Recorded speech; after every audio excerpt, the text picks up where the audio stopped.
नमस्कार साथियों, मैं मनीष भारती संस्कृति पीसीएस प्लेटफॉर्म पर आप सभी का स्वागत करता हूं। साथियों, आज इस मुद्दे पर हम चर्चा करने वाले हैं वो एक संवेदनशील मुद्दा है और ये राजस्थान सरकार के द्वारा इस पर बातें की गई है। कहा गया है कि राजस्थान के जितने भी मदरसा हैं उन सभी में वंदे मातरम, जो कि भारत का राष्ट्रीय गीत है, वह बजेगा और ऐसा अगर नहीं किसी मदरसा के द्वारा किया जाता है तो उस पर कार्रवाई भी की जाएगी। क्या क्या बातें की गई है, विस्तार से चीजों को समझेंगे।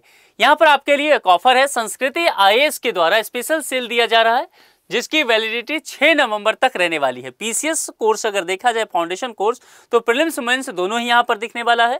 यूपीएससी, इसके अलावा देखिए UP PCS, MPPSC, BPSC, RS, इन तमाम पर आपको छूट देखने वाला है 60 से 75% तक।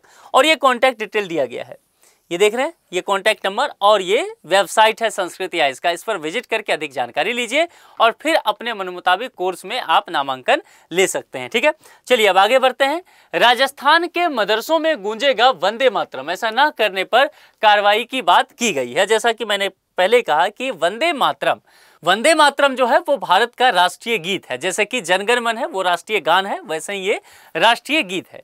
तो अब राजस्थान सरकार ने इस चीज को लेकर के फैसला किया है कि राजस्थान सरकार के अंतर्गत जितने भी सरकारी कार्यालय हैं, स्कूल हैं, महाविद्यालय हैं या फिर मदरसा ही क्यों ना हो, यदि सरकार के अंतर्गत हैं, सरकार से वित्त पोषित हैं, तो प्रत्येक दिन उसमें वंदे मातरम का गायन अनिवार्य किया जाएगा। और अब इन सब चीजों को लेकर के यहाँ पर जानकारी दिया गया। जो शिक्षा मंत्री हैं राजस्थान के, मदन दिलावर, उन्होंने बताया कि प्रदेश में 3000 से अधिक ऐसे मदरसे हैं जो सरकार से वित्त पोषित, सरकार के अंतर्गत आते हैं। उन सबों पर भी ये नया आदेश लागू होगा और उन्हें भी वंदे मातरम का गायन कराना होगा। जो ऐसा नहीं करेंगे उनके खिलाफ कार्रवाई करने की बात भी की गई है। शिक्षा मंत्री ने कहा कि वंदे मातरम जो है वह केवल भारत का राष्ट्रीय गीत नहीं है बल्कि भारत की आत्मा है और देश प्रेम की भावना जो है यह छात्रों में जागृत करने का काम करता है। 7 नवंबर, ध्यान दीजिए, 7 नवंबर जो है को इस गीत की रचना के 150 साल भी पूरे हो जाएंगे, जिसे राज्य सरकार देशभक्ति वर्ष के रूप में मनाने का यहाँ पर घोषणा भी की है। इसके अतिरिक्त यहाँ पर यह भी कहा गया है कि आगामी शिक्षा सत्र जो होगा 312 सरकारी स्कूलों का विलय कर दिया जाएगा, जिसमें 25 से कम छात्र वाले 155 उच्च माध्यमिक स्कूल और 5 से कम नामांकन वाले 175 स्कूल शामिल है। अब तक 449 सरकारी स्कूलों का विलय किया जा चुका है। यानी कि बहुत सारे सरकारी स्कूल ऐसे हैं जहां पर पर्याप्त मात्रा में छात्र नहीं उपलब्ध हैं, तो संबंधित जो सरकारी विद्यालय हैं उनको नजदीकी सरकारी विद्यालय में विलय कर दिया जाएगा। ये बातें की गई है। सबसे महत्वपूर्ण चीज मैंने आपसे क्या कहा था कि ये जो राष्ट्रीय गीत है इसका 150 वर्ष पूरा होने वाला है। कब?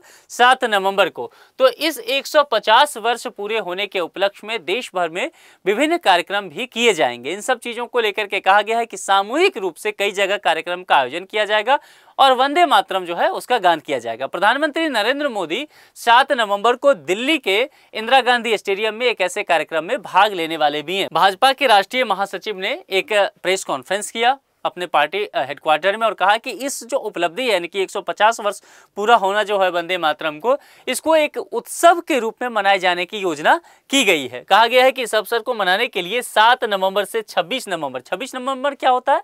संविधान दिवस।